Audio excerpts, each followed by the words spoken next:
to lay on the table a copy each of the following papers, Hindi and English versions, under Article 281 of the Constitution, Report for 2026 to 2031, Volume 1, Main Report of the 16th Finance Commission.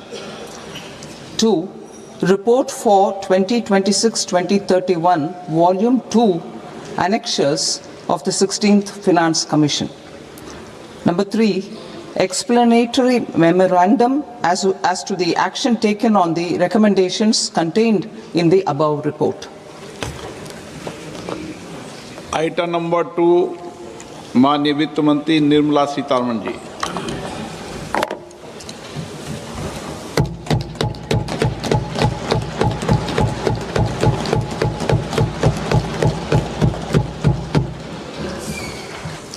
Honorable Speaker, sir, on the sacred occasion of Magh Purnima and the birth anniversary of Guru Ravidas, I present the budget for the year 2026-2027. Since we assumed office 12 years ago, India's economic trajectory has been marked by stability, fiscal discipline, sustained growth, and moderate inflation.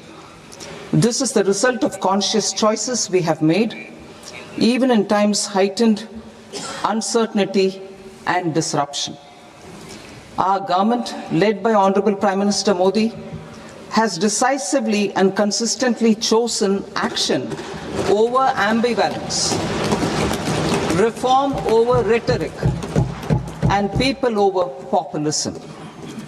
We have pursued far-reaching structural reforms, fiscal prudence and monetary stability, whilst maintaining a strong thrust on public investment. Keeping Atmanirbharta as a lodestar, we have built domestic manufacturing capacity, energy security, and reduced critical import dependencies. Simultaneously, we have ensured that citizens benefit from every action of the government, undertaking reforms to support employment generation, agricultural productivity, household purchasing power, and universal services to people. These measures have delivered a high growth rate of around 7% and helped us make substantial strides in poverty reduction and improvement in the lives of our people. Today, we face an external environment in which trade and multilateralism are impaired and access to resources and supply chains are disrupted. New technologies are transforming production systems while sharply increasing demands on water, energy, and critical minerals.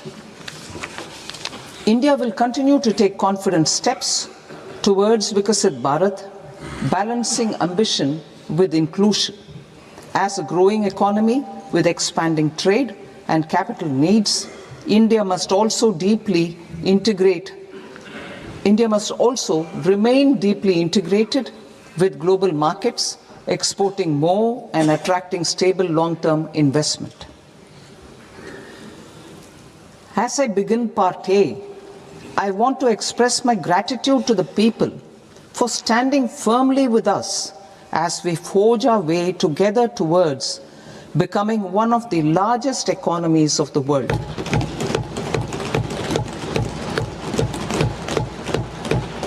Our aim is to transform aspiration into achievement and potential into performance as we ensure that the dividends of growth reach every farmer, the scheduled caste, the scheduled tribes, the nomads, the youth, the poor, and the women.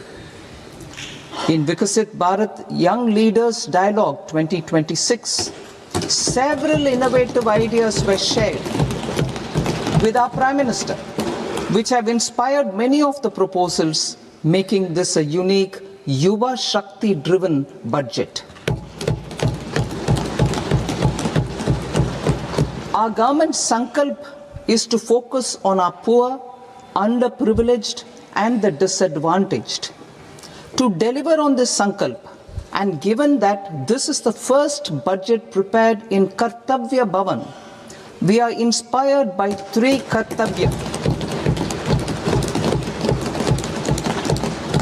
Our first Kartavya is to accelerate and sustain economic growth by enhancing productivity and competitiveness and building resilience to volatile global dynamics. Our second Kartavya is to fulfill aspirations of our people and build their capacity, making them strong partners in India's path to prosperity. Our third Kartavya, aligned with our vision of Sabka Saath, Sabka Vikas, is to ensure that every family, community, region, and sector has access to resources, amenities, and opportunities for meaningful participation. This threefold approach requires a supportive ecosystem. The first requirement is to sustain the momentum of structural reforms, continuous adaptation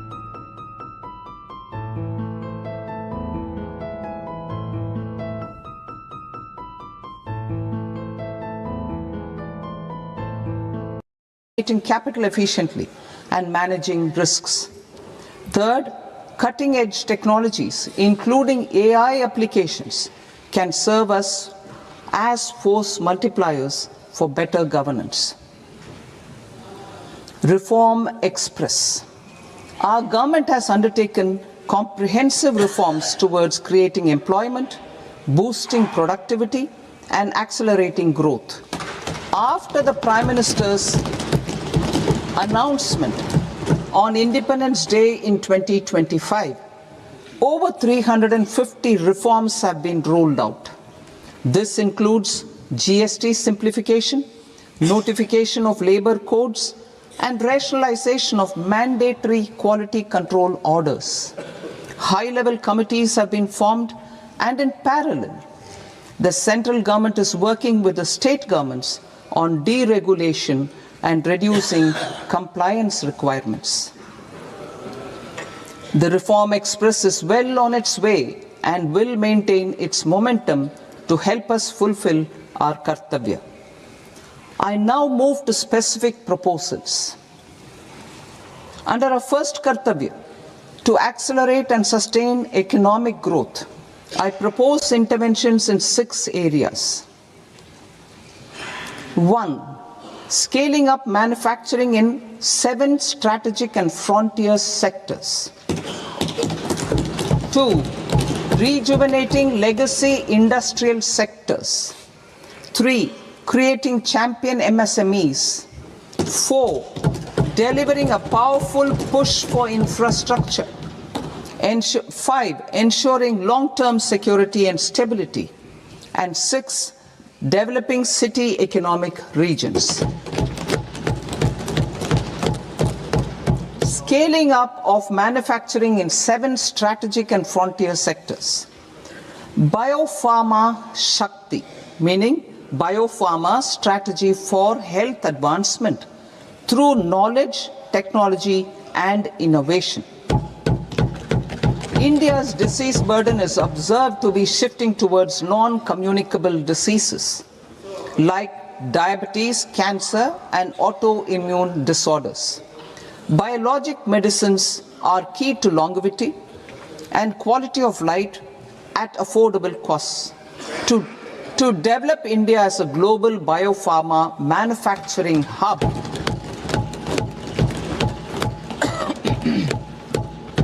I propose the Biopharma Shakti with an outlay of 10,000 crores over the next 5 years. This will build the ecosystem for domestic production of biologics and biosimilars. The strategy will include a biopharma-focused network with 3 new national institutes of pharmaceutical education and research, popularly known as NIPERs, and upgrading 7 existing ones. It will also create a network of 1,000 accredited India clinical trials sites We propose to strengthen the Central Drug Standard Control Organization to meet global standards and approve timeframes through and approval timeframes through a dedicated scientific review cadre and specialists. India's Semiconductor Mission 1.0 expanded India's semiconductor sector capabilities. Building on this, we will launch ISM 2.0 to produce equipment and materials, design full-stack Indian IP, and fortify supply chains. We will also focus on industry-led research and training centers to develop technology and skilled workforce. The Electronics Components Manufacturing Scheme, launched in April 2025 with an outlay of 22,919 crores, already has investment commitments at double the targets. We propose to increase the outlay to 40,000 crores to capitalize on this momentum.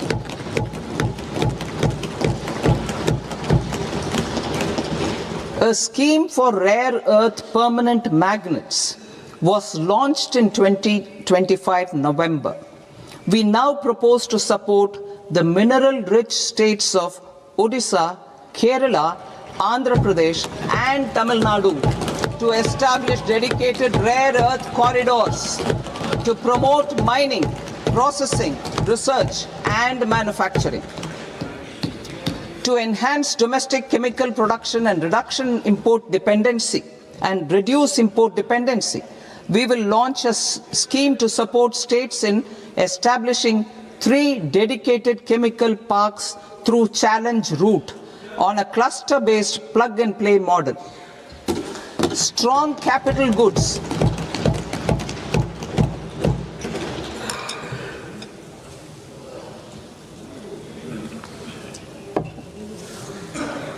Strong capital goods capability is a determinant of productivity and quality across different sectors.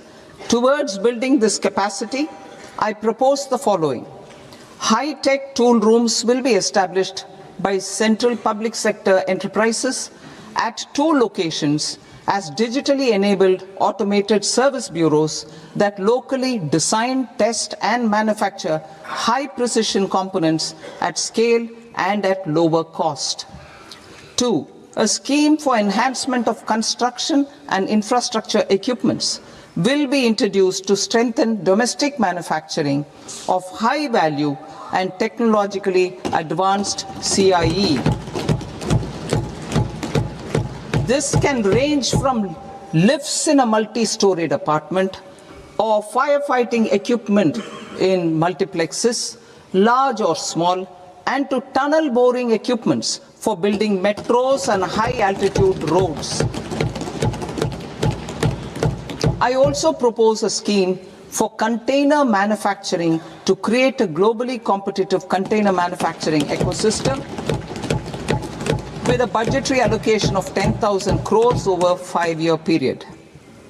For the labor-intensive textile sector, I propose an integrated program with 5 subparts. 1.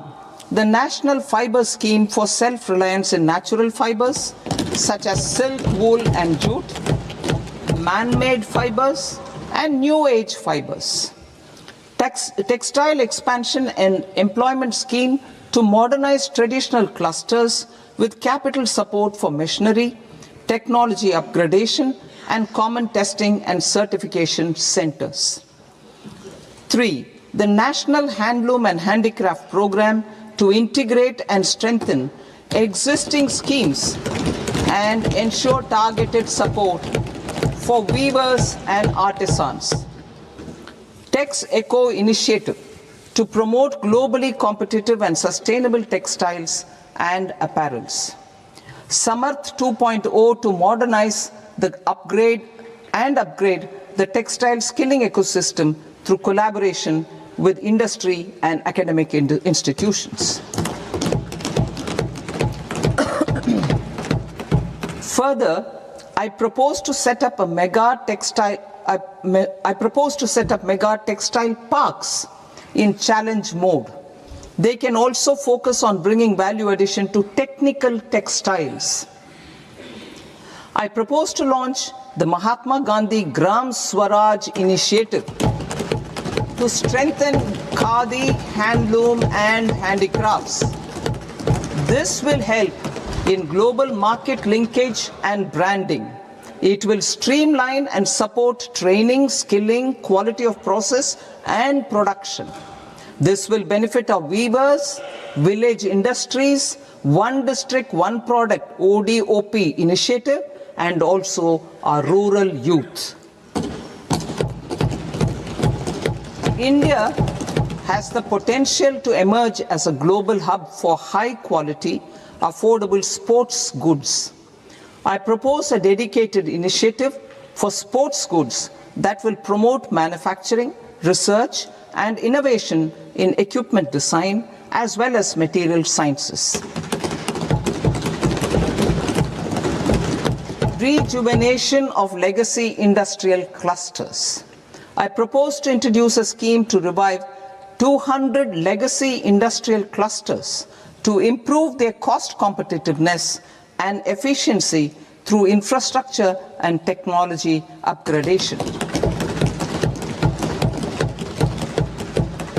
Creating champion SMEs and supporting micro enterprises. Recognizing MSMEs as a vital engine of growth, I propose a three-pronged approach to help them grow as champions. Equity support. I propose to introduce a dedicated 10,000 crores SME growth fund to create future champions, incentivizing enterprises based on select criteria. I also propose to top up the Self-Reliant India Fund set up in 2021 with 2,000 crores to continue support to micro enterprises and maintain their access to risk capital. Liquidity support. With TREDS, more than 7 lakh crore has been made available to MSMEs. To leverage its full potential, I propose 4 measures. 1. Mandate TREDS as the transaction settlement platform for all purchases from MSMEs by CPSEs, serving as a benchmark for other corporates. 2. Introduce a credit guarantee support mechanism through CGTMSE for invoice discounting on TREDS platform. 3. Link GEM with TREDS for sharing information with financiers about government purchases from MSMEs, encouraging cheaper and quicker financing.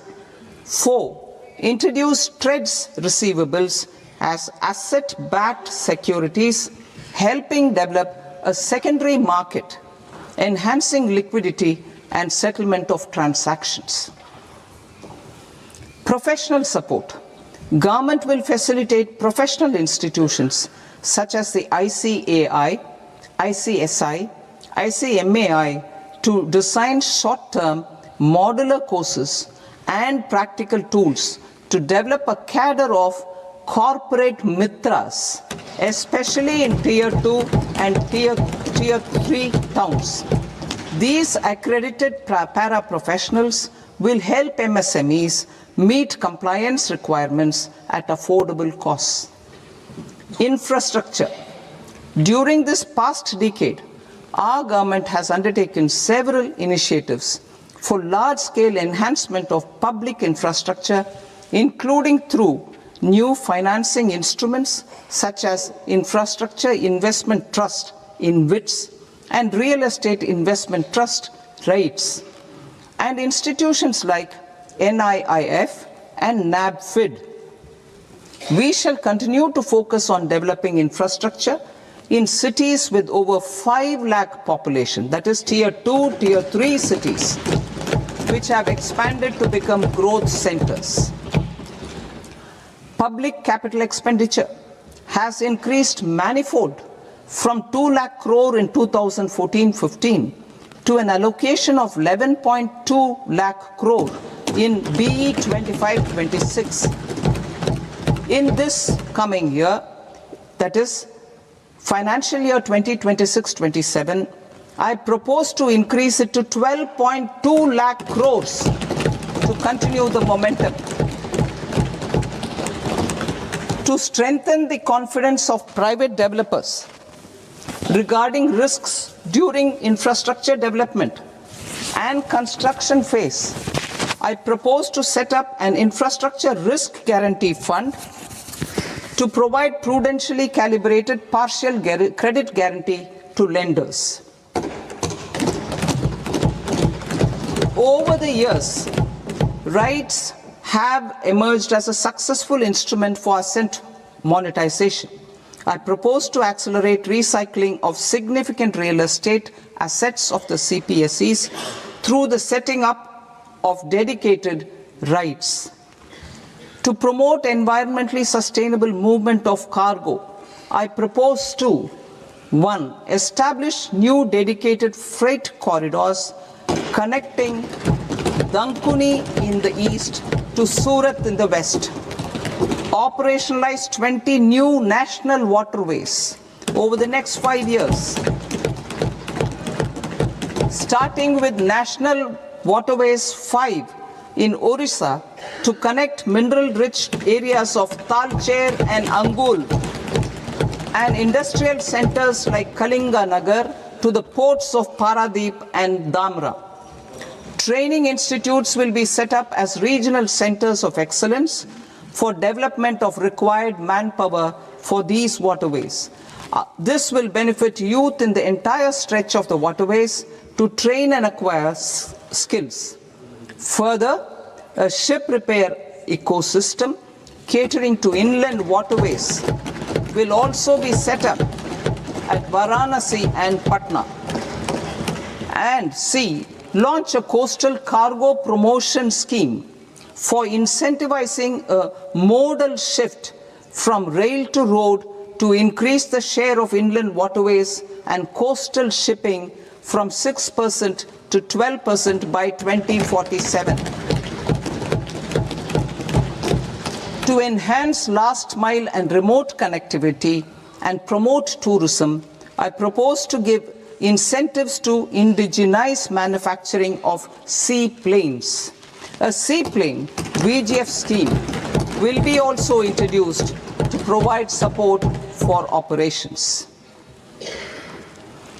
Carbon capture, utilization and storage. Aligning with the roadmap launched in December 2025, the carbon capture, utilization and storage technologies at scale will achieve higher readiness and in end-use application across 5 industrial sectors, including power, steel, cement, refineries, and chemicals. An outlay of 20,000 crore is proposed over the next 5 years for this purpose. City economic regions. Cities are India's engines of growth, innovation, and opportunities. We shall now focus on Tier 2, Tier 3 cities, and even temple towns, which need modern infrastructure and basic amenities. This budget aims to further amplify the potential of cities to deliver the economic power of agglomerations by mapping city economic regions based on their specific growth drivers. An allocation of 5,000 crore per CER over 5 years is proposed for implementing their plans through a challenge mode with a reform-cum-result-based financing mechanism. In order to promote environmentally sustainable passenger systems, we will develop 7 high-speed rail corridors between cities as growth connectors, namely Mumbai to Pune, Pune to Hyderabad, Hyderabad to Bengaluru, Hyderabad to Chennai, Chennai to Bengaluru, Delhi to Varanasi, Varanasi to Siliguri.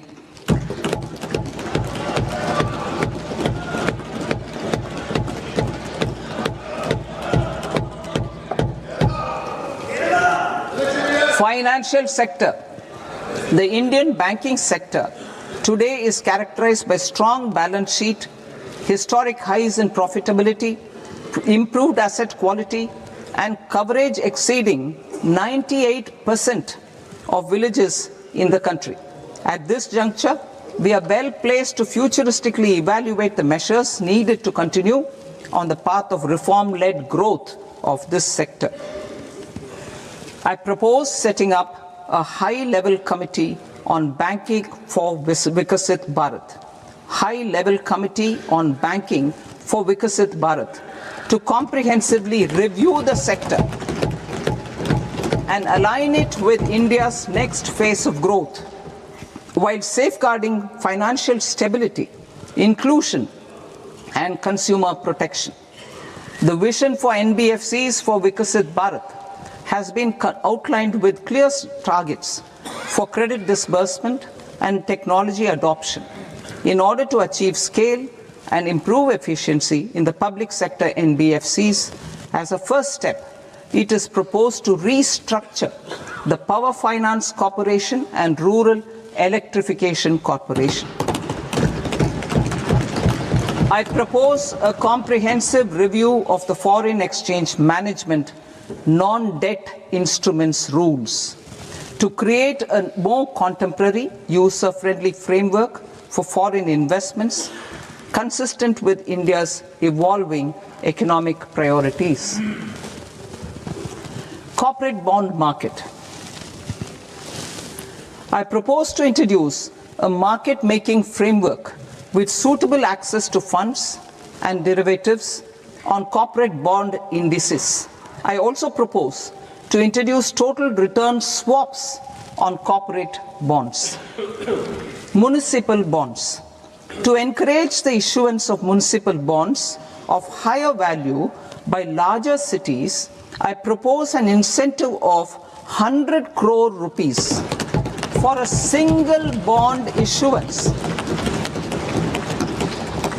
100 crore rupees for a single bond issuance of more than 1,000 crore. The current scheme under Amrit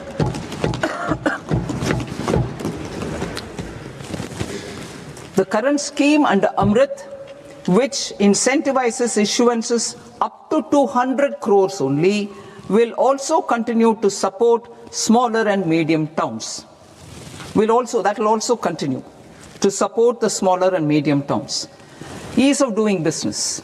Individual persons resident outside India, PROI, will be permitted to invest in equity instruments of listed Indian companies through the Portfolio Investment Scheme.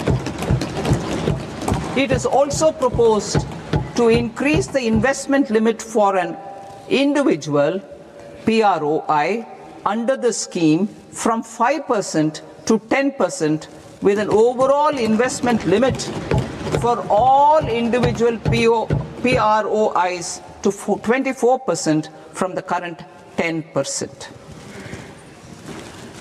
Emerging technologies including AI. 21st century is technology driven.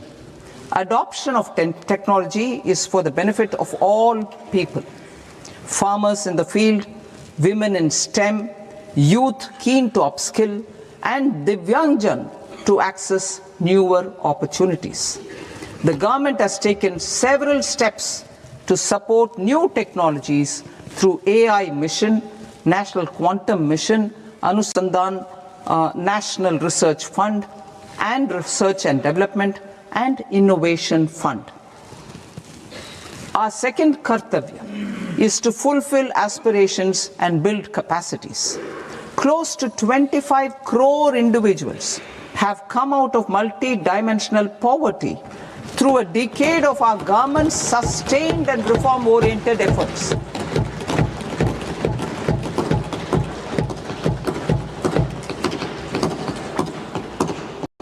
Our government has therefore decided to place a renewed emphasis on the service sector to provide a pathway to fulfilling aspirations of a youthful India with the following measures.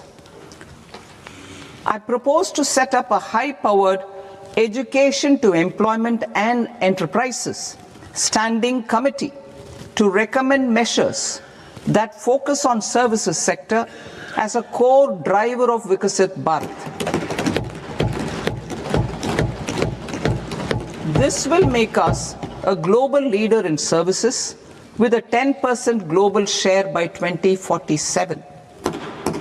The committee will prioritize areas to optimize the potential for growth, employment, and exports. They will also assess the impact of emerging technologies, including AI, on jobs and skill requirements and propose measures thereof. To create a range of skilled career pathways, a new range of skilled career pathways for our youth, I propose interventions in the following sectors. Health. Existing institutions for allied health professionals will be upgraded and new AHP institutions established in private and government sectors. This will cover 10 selected disciplines, including optometry, radiology, anesthesia, OT technology, applied psychology and behavioral health, and add 1 lakh AHPs over the next 5 years. A strong care system covering geriatric and allied care services will be built. A variety of NSQF aligned programs will be developed to train multi-skilled caregivers, combining core care and allied skills such as wellness, yoga, and operation of medical assistive devices. In the coming year, 1.5 lakh caregivers will be trained.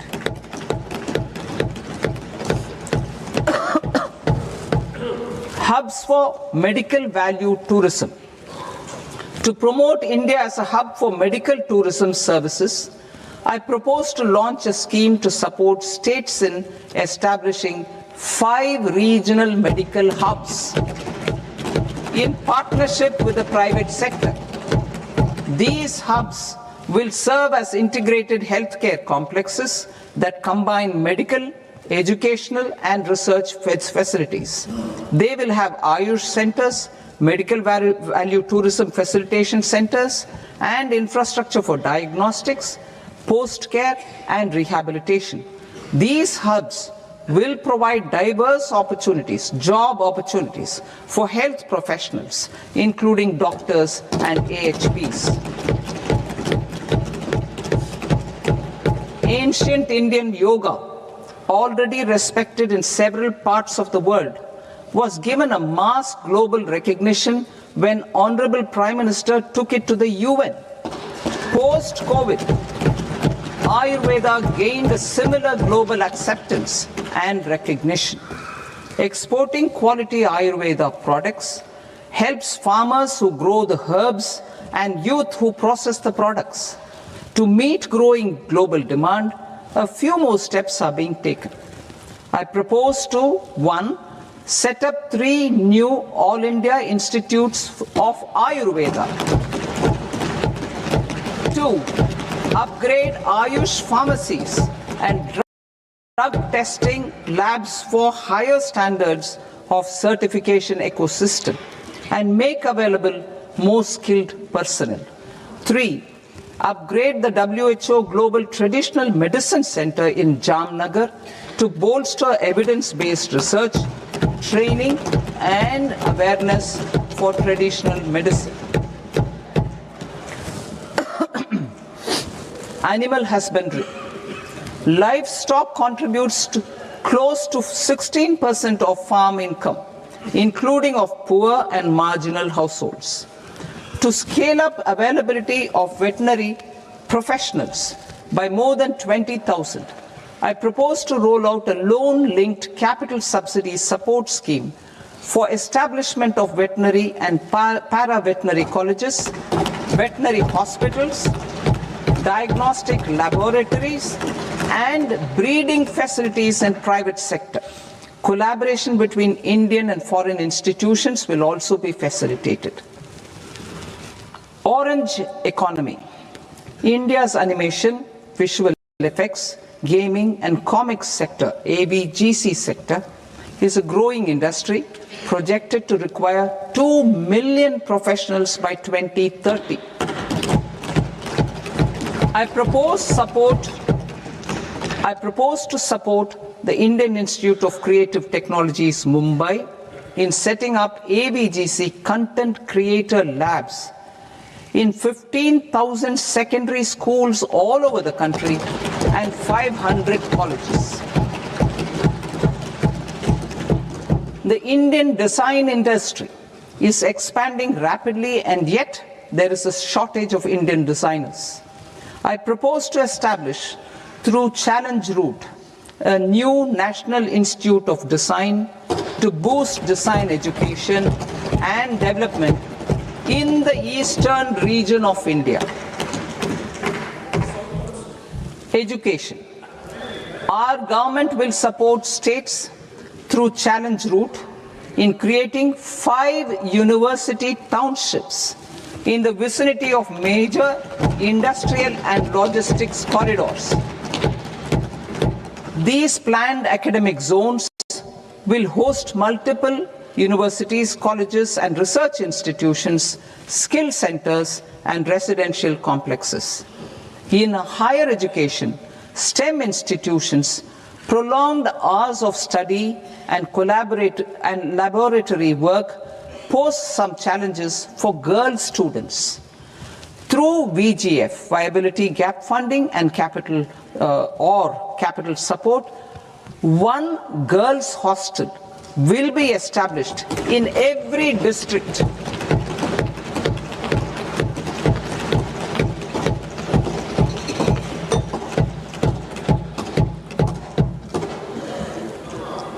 To promote astrophysics and astronomy via immersive experiences. 4 telescope infrastructure facilities will be set up or upgraded. The National Large Solar Telescope, the National Large Optical Infrared Telescope, the Himalayan Chandra Telescope, and the Cosmos 2 Planetarium. Tourism. The tourism sector has the potential to play a large role in the employment generation, forex earnings, and expanding the local economy. I propose to set up a National Institute of Hospitality by upgrading the existing National Council for Hotel Management and Catering Technology. It will function as a bridge between academia, industry, and government. I also propose a pilot scheme for upskilling 10,000 guides in 20 iconic tourist sites through a standardized, high-quality, 12-week training course in hybrid mode in collaboration with the Indian Institute of Management. A national destination digital knowledge grid will be established to digitally document all places of significance, cultural, spiritual, and heritage. This initiative will create a new ecosystem of jobs for local researchers, historians, content creators, and technology partners. India has the potential and opportunity to offer world-class trekking and hiking experience. We will develop ecologically sustainable mountain trails in Himachal Pradesh, Uttarakhand, and Jammu Kashmir. Also in Araku Valley in the Eastern Ghats and Podigai Malai in the Western Ghats. Turtle trails along key nesting sites in the coastal areas of Odisha, Karnataka, and Kerala. And 3 bird watching trails along the Pulikat Lake in Andhra Pradesh, Tamil Nadu. It's on the border. Under the visionary leadership of Honorable Prime Minister, we established the International Big Cat Alliance in 2024. This year, India is hosting the first ever Global Big Cat Summit, where heads of governments and ministers from 95 range countries will deliberate on collective strategies for conservation. Heritage and culture tourism. I propose to develop 15 archaeological sites, including Lothal, Dolavira, Rakigadi, Adichanallur, Saranath, Hastinapur, and Leh Palace into vibrant experiential cultural destinations. Excavated landscapes will be open to the public through curated walkways. Immersive storytelling skills and technologies will be introduced to help conservation labs, interpretation centers, and guides. The sports sector provides multiple means of employment, skilling, and job opportunities. Taking forward the systematic nurturing of sports talent, which is set in motion through the Khelo India program earlier, I propose to launch a Khelo India mission to transform the sports sector over the next decade. The mission will facilitate an integrated talent development pathway supported by training centers, which are foundational, intermediate, and elite levels. B, systematic development of coaches and support staff. C, integration of sports science and technology. D, competitions and leagues to promote sports culture and provide platforms. And E, development of sports infrastructure for training and competition. Our third Kartavya aligns with our vision of Sabka Saath, Sabka Vikas towards Vikasit Bharat. This requires targeted efforts for 1. Increasing farmer incomes through productivity enhancement and entrepreneurship, with special attention to small and marginal farmers.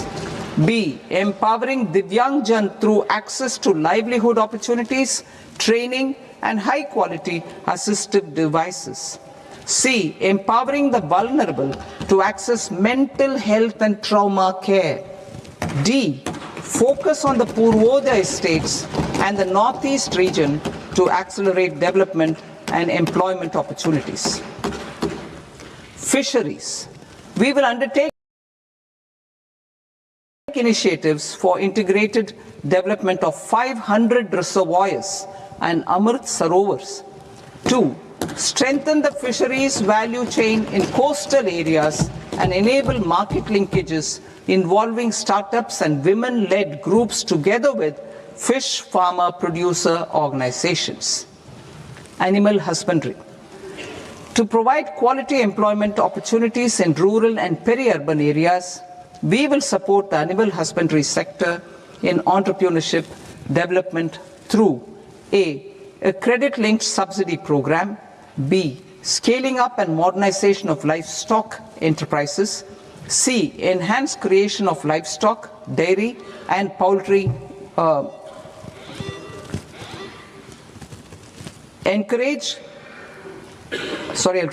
enhanced creation of livestock, dairy, and poultry-focused integrated value chains, and D, encourage creation of livestock farmer-producer organizations. High-value agriculture. To diversify farm outputs, increase productivity, enhance farmers' incomes, and create new employment opportunities, we will support high-value crops such as coconut, sandalwood, cocoa, cashew in the coastal areas, agar trees in northeast, and nuts such as almonds, walnuts, and pine nuts in our hilly regions. These, all of them, will be supported.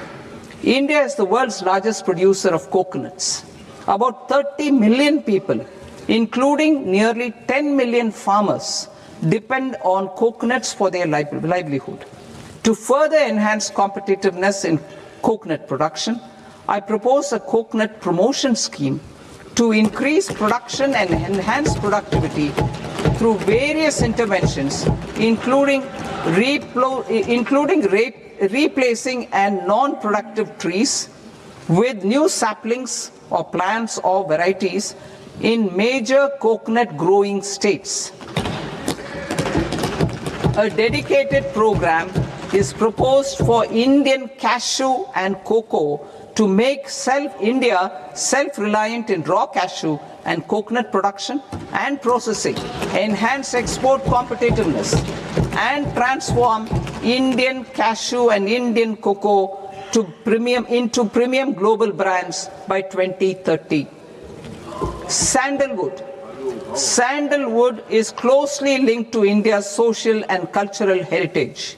Our government will partner with state governments to promote focused cultivation and post-harvest processing to restore the glory of the Indian sandalwood ecosystem, to rejuvenate old, low-yielding orchards and expand high-density cultivation of walnuts, almonds, and pine nuts. We will support a dedicated program to enhance farmer incomes and in bringing value addition by engaging youth.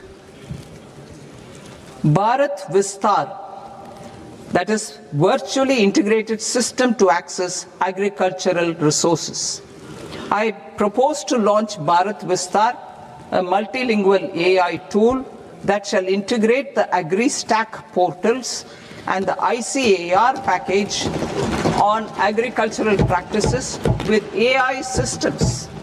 This will enhance farm productivity, enable better decisions for farmers, and reduce risk by providing customized advisory support. She Marts for rural women-led enterprises. Building on the success of Lakpati Didi program, I propose to help women take the next step from credit-linked livelihoods to being owners of enterprises. Self-help entrepreneur, She Marts will be set up as community-owned retail outlets within the cluster-level federations through enhanced and innovative financing instruments. Empowering Divyangjan. Divyangjan Kaushal Yojana.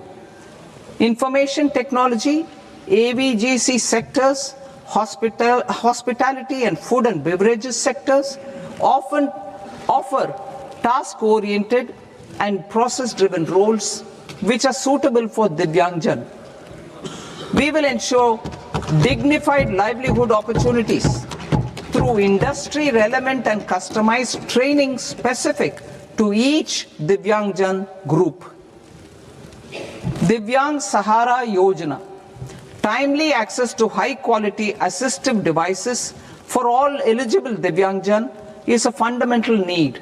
I propose to 1. Support the Artificial Limbs Manufacturing Corporation of India, Alimco, to set up and to scale up production of assistive devices, invest in R&D and AI integration, strengthen PM Divyasha Kendras, and support setting up of assistive technology marts as modern retail style centers where Divyangjan and senior citizens can see, try and purchase assistive products.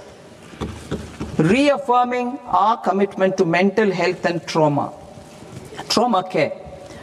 There are no national institutes for mental health care in North India. We will therefore set up a NIMHANS 2 and also upgrade national mental health institutes in Ranchi and in Tezpur as regional apex institutions. Emergencies expose families, particularly the poor and vulnerable, to unexpected expenditure. We will strengthen and increase these capacities by 50% in district hospitals by establishing emergency and trauma care centers. Focus on Purvodaya states and northeastern regions. Purvodaya, I propose the development of an integrated East Coast industrial corridor with a well-connected node at Durgapur, creation of 5 tourism destinations in 5 Purvodaya states, and the provision of 4,000 e-buses. Buddhist sites in northeastern region. The northeastern region is a civilizational confluence of Theravada and Mahayana or Vajrayana traditions. I propose to launch a scheme for development of Buddhist circuits in Arunachal Pradesh, Sikkim, Assam, Manipur, Mizoram, and Tripura. The scheme will cover preservation of temples and monasteries, pilgrimage interpretation centers, connectivity, and pilgrim amenities. 16th Finance Commission. On 17th November 2025, the 16th Finance Commission submitted its report to the President. As mandated under Article 281 of the Constitution, the government is to lay the report along with the explanatory memorandum on the action taken report on the recommendations of the Commission in Parliament, which, Sir, Honourable Speaker, you've allowed me to do at the commencement of this session. The government has accepted the recommendation of the Commission to retain the vertical share of devolution at 41%. As recommended by the Commission, I have provided 1.4 lakh crores of rupees to the states for the year 2026-2027 as Finance Commission grants. These include rural and urban local body and disaster management grants. Fiscal consolidation. Government has been delivering on our fiscal commitments consistently without compromising on social needs. To strive towards accepted standards of fiscal management in Budget 25-26, I had indicated that the central government would target reaching a debt to GDP ratio of 50 plus or minus 1% by 2030-31.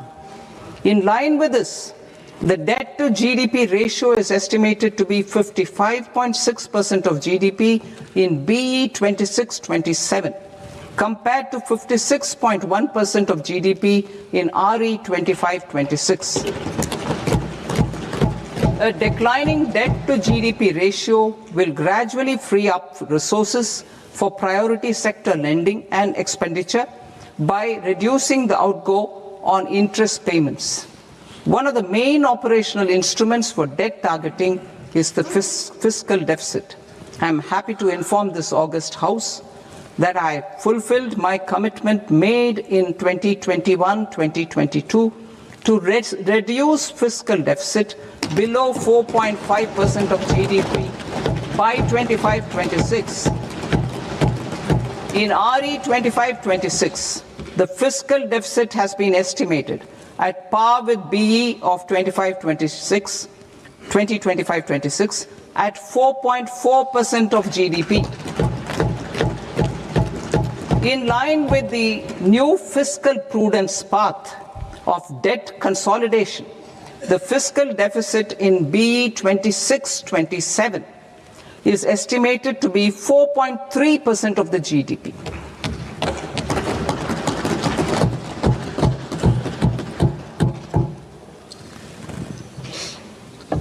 The revised estimates of the non-debt receipts are 34 lakh crore rupees, of which the centre's net tax receipts are 26.7 lakh crore. The revised estimate of the total expenditure is 49.6 lakh crore rupees, of which the capital expenditure is about 11 lakh crores. Budget estimates 2026 to 2027. Coming to 26-27, the non-debt receipts and the total expenditure are estimated as 36.5 lakh crore and 53.5 lakh crore respectively. The centre's net tax receipts are estimated at 28.7 lakh crore rupees. To finance the fiscal deficit, the net market borrowings from dated securities are estimated at 11.7 lakh crore rupees. The balance financing is expected to come from small savings and other sources.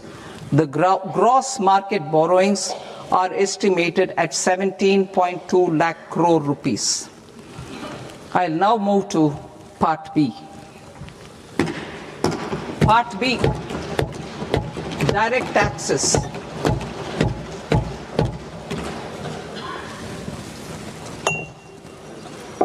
Honorable Speaker, sir, I now present my proposals on direct taxes. New Income Tax Act. In July 2024, I announced a comprehensive review of the Income Tax Act 1961.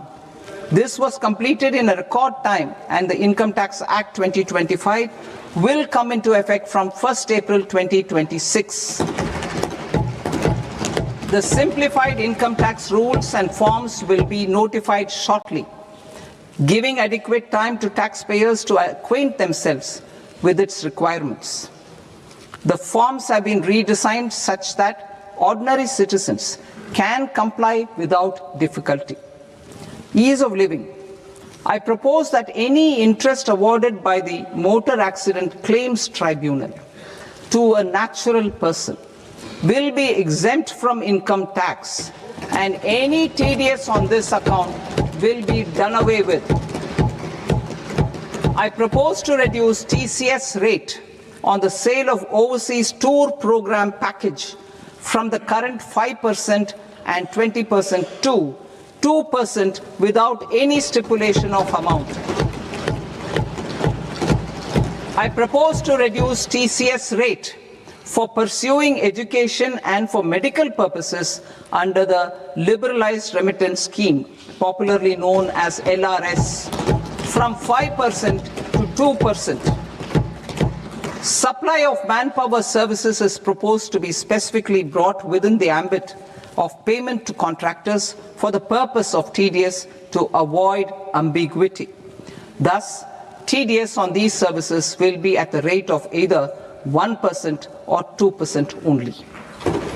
I propose a scheme for small taxpayers, wherein a rule-based automated process will enable obtaining a lower or nil deduction certificate instead of filing an application with the assessing officer. For the ease of taxpayer holding securities in multiple companies, I propose to enable depositories to accept Form 15G or Form 15H from the investor and provide it directly to various relevant companies. I propose to extend time available for revising returns from 31st December to up to 31st March with the payment of a nominal fee. I also propose to stagger the timeline for filing of tax returns. Individuals with ITR 1 and ITR 2 returns will continue to file till 31st July, and non-audit business cases or trusts are proposed to be allowed time till 31st August. TDS on sale of immovable property by a non-resident is proposed to be deducted and deposited through resident buyers and his or her PAN-based challan instead of requiring a TAN, which is a temporary accounting number. To address practical issues of small taxpayers like students, young professionals, tech employees, relocated NRIs, and such others, I propose to introduce a one-time 6-month foreign asset disclosure scheme for these taxpayers to disclose income or assets below a certain size. This scheme would be applicable for two categories of taxpayers, namely, A, who did not disclose their overseas income or assets, and B, who disclosed their overseas income and or paid due tax but could not declare the asset acquired. For category A, the limit of undisclosed income or asset is proposed to be up to 1 crore rupees. they need to pay 30% of fair market value of asset or 30% of undisclosed income as tax and 30% as additional income tax in lieu of penalty and would thereby get immunity from prosecution. For category B, asset value is proposed to be up to 5 crore rupees. Here, immunity from both penalty and prosecution will be available with a payment of fee of 1 lakh rupees. Rationalizing penalty and prosecution. Multiplicity of proceedings are hindrance to the ease of doing business. I propose to integrate assessment and penalty proceedings by way of a common order for both. There will be no interest liability on the taxpayer on the penalty amount for the period of appeal before the first appellate authority, irrespective of the outcome of appeal process. Further,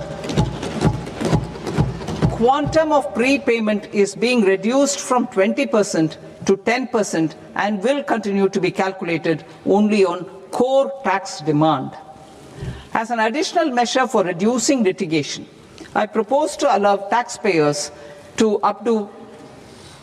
update their returns even after reassessment proceedings have been initiated and an additional 10% tax rate over and above the rate applicable for the relevant year.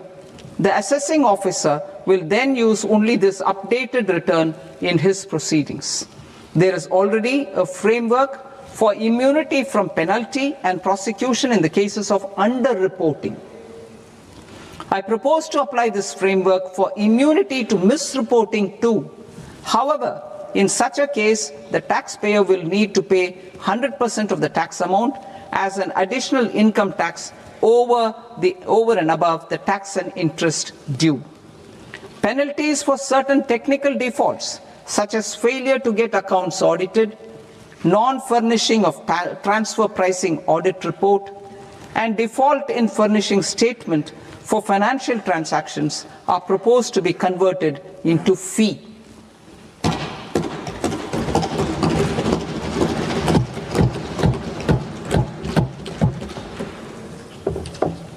I propose to rationalize prosecution framework under Income Tax Act while maintaining a careful balance for deterrence in some serious offence. Non-production of books of account and documents and requirement of TDS payment where payment is made in kind are being decriminalized. Further, minor offences will attract fine only. The remaining prosecutions will be graded commensurate with the quantum of offence. They will entail only simple imprisonment with maximum imprisonment reduced to 2 years and power to courts to convert even those into fines. There is no penalty. There is no penalty presently for non-disclosure of non-immovable foreign assets with aggregate value less than 20 lakh rupees. I propose to also provide them with immunity from prosecution with retrospective effect from 1/10/2024.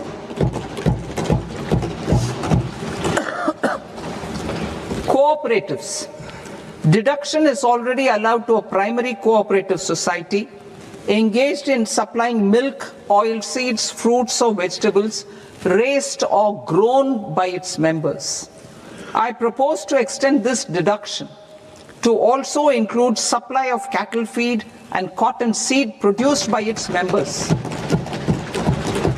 I propose to allow inter-cooperative society dividend income as deduction under the new tax regime to the extent it is further distributed to its members. I further propose to allow exemption for a period of 3 years to dividend income received by a notified national cooperative federation on their investments made in companies up to 31/1/2026. This exemption would be allowed only for dividends further distributed to its member cooperatives. Supporting IT sector as India's growth engine. India is a global leader in software development services, IT-enabled services, knowledge process outsourcing services, and contract R&D services relating to software development.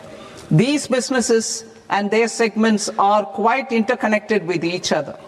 All these services are proposed to be clubbed under a single category of information technology services with a common safe harbor margin of 15.5% applicable to all. The threshold for availing safe harbor for IT services is being enhanced substantially from 300 crore rupees to 2,000 crore rupees. Safe harbor for IT services shall be approved by an automated rule-driven process without any need for tax officer to examine and accept the application. Once applied by an IT services company, the same safe harbor can be continued for a period of 5 years at a stretch at its choice. For IT services companies who want to conclude advanced pricing agreement, APA, I propose to fast-track unilateral APA process for IT services and endeavor to conclude it within a period of 2 years.